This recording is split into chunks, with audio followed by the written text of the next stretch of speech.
سورہ عبس کی تلاوت اور اس کا ترجمہ پیش ہے۔ یہ مکی ہے، اس میں 42 آیتیں اور ایک رکوع ہے۔ اعوذ باللہ من الشیطان الرجیم، میں اللہ کی پناہ میں آتا ہوں شیطان مردود سے۔ بسم اللہ الرحمن الرحیم، شروع کرتا ہوں اللہ تعالیٰ کے نام سے جو بڑا مہربان نہایت رحم والا ہے۔ عبس وتولی، وہ ترشرو ہوا اور منہ موڑ لیا۔ ان جاءہ الاعمی، صرف اس لیے کہ اس کے پاس ایک نابینا آیا۔ یہ نابینا ابن ام مکتوم تھے جو نبی اکرم صلی اللہ علیہ وسلم کے پاس اس وقت تشریف لائے جب اشراف قریش بیٹھے آپ سے گفتگو کر رہے تھے، چنانچہ آپ کو ناگواری محسوس ہوئی اور بے توجہی برتی۔ اس پر اللہ تعالیٰ نے ان آیات کا تنبیہ کے طور پہ نزول فرمایا۔ وَمَا يُدْرِيكَ لَعَلَّهُ يَزَّكَّىٰ، تجھے کیا خبر شاید وہ سنور جاتا۔ أَوْ يَذَّكَّرُ فَتَنفَعَهُ الذِّكْرَىٰ، یا نصیحت سنتا اور اسے نصیحت فائدہ پہنچاتی، یعنی وہ نابینا صحابی ہی دینی رہنمائی حاصل کر کے عمل صالح کرتے اور جس سے ان کا اخلاق و کردار سنور جاتا۔ اما من استغنی، جو بے پرواہی کرتا ہے، فأنت له تصدی، اس کی طرف تو پوری توجہ کرتا ہے۔ وما عليك ألا يزكى، حالانکہ اس کے نہ سنورنے سے تجھ پر کوئی الزام نہیں، یعنی اے نبی صلی اللہ علیہ وسلم آپ کا کام صرف پہنچا دینا ہے، اس لیے اس قسم کے کفار کے پیچھے پڑنے کی ضرورت نہیں۔ وَأَمَّا مَن جَاءَكَ يَسْعَىٰ، اور جو شخص تیرے پاس دوڑتا ہوا آتا ہے، وَهُوَ يَخْشَىٰ، اور وہ ڈر بھی رہا ہے، فَأَنتَ عَنْهُ تَلَهَّىٰ، تو اس سے تو بے رخی برتتا ہے۔ کَلَّا إِنَّهَا تَذْکِرَةٌ، یہ ٹھیک نہیں، قرآن تو نصیحت کی چیز ہے۔ فَمَن شَاءَ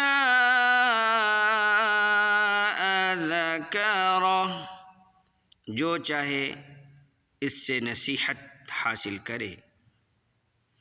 فِي صُحُفٍ مُکَرَّمَةٍ، یہ تو پرعظمت صحیفوں میں سے ہے۔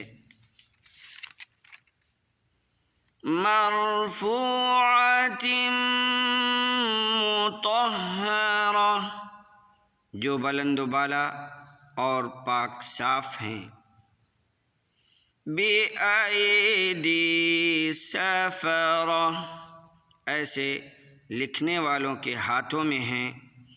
کِرَامٍ بَرَرَةٍ، جو بزرگ اور پاک باز ہیں، یعنی وہ فرشتے مراد ہیں جو اللہ اور رسولوں کے درمیان سفارت کا کام کرتے ہیں، اور یہ قرآن اس سے مراد یہ بھی ہے کہ ایسے سفیروں کے ہاتھوں میں ہے جو اسے لوح محفوظ سے نقل کرتے ہیں۔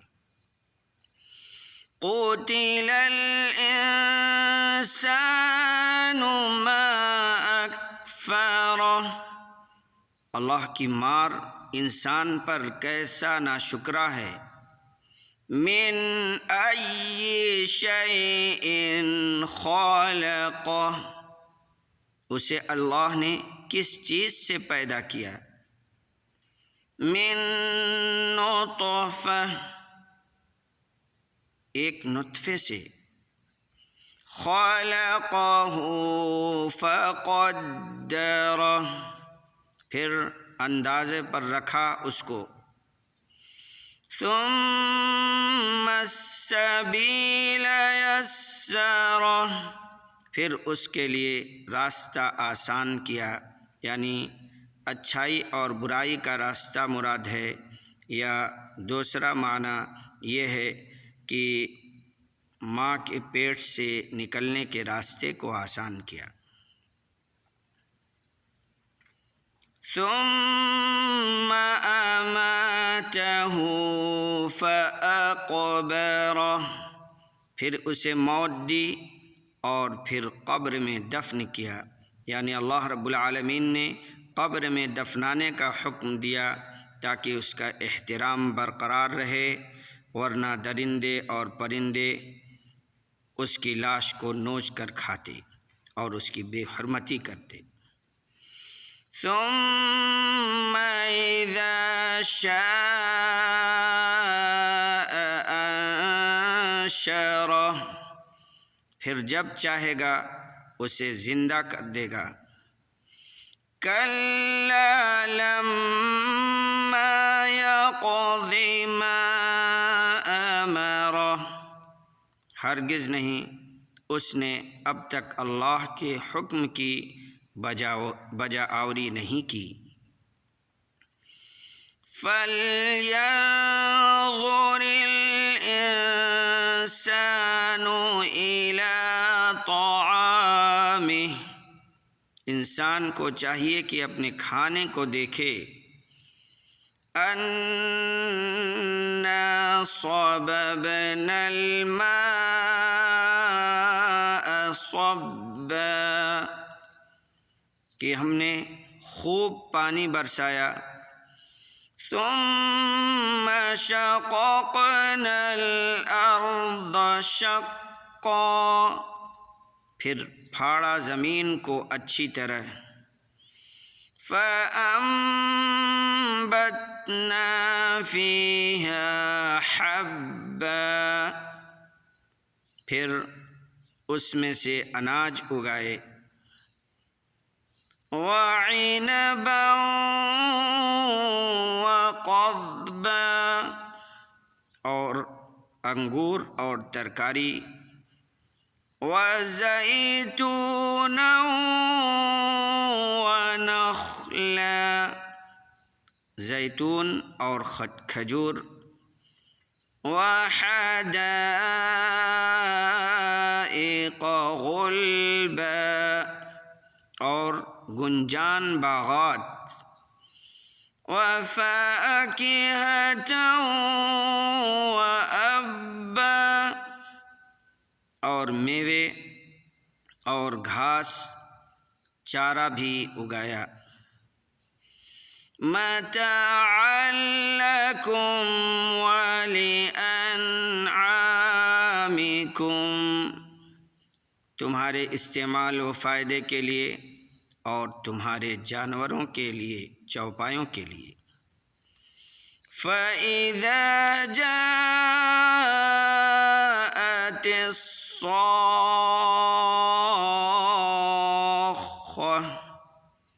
بس جب کہ کان بہرے کر دینے والی قیامت آ جائے گی۔ یوم یفر المرء من اخیہ، اس دن آدمی اپنے بھائی سے۔ وَأُمِّهِ وَأَبِيهِ، اور اپنی ماں اور اپنے باپ سے، وَصَاحِبَتِهِ وَبَنِيهِ، اور اپنی بیوی اور اپنی اولاد سے بھاگے گا۔ لِكُلِّ امْرِئٍ مِّنْهُمْ يَوْمَئِذٍ شَأْنٌ يُغْنِيهِ، ان میں سے ہر ایک کو اس دن ایسی فکر دامنگیر ہوگی جو اس کے لیے کافی ہوگی۔ نبی اکرم صلی اللہ علیہ وسلم نے ایک حدیث میں فرمایا کہ سب لوگ میدان محشر میں ہوں گے، ننگے بدن، ننگے پیر، پیدل اور غیر مختون ہوں گے، اور کسی کو اتنی فکر نہیں ہوگی کہ کسی کی طرف دیکھے۔ وجوہ یومئذ مسفرہ، اس دن بہت سے چہرے روشن ہوں گے۔ ضاحکۃ مستبشرہ، جو ہنستے ہوئے اور حشاش بشاش ہوں گے۔ وَوُجُوهٌ يَوْمَئِذٍ عَلَيْهَا غَبَرَةٌ، اور بہت سے چہرے اس دن غبار آلود ہوں گے۔ تَرْهَقُهَا قَتَرَةٌ، جن پر سیاہی چڑھی ہوئی ہوگی۔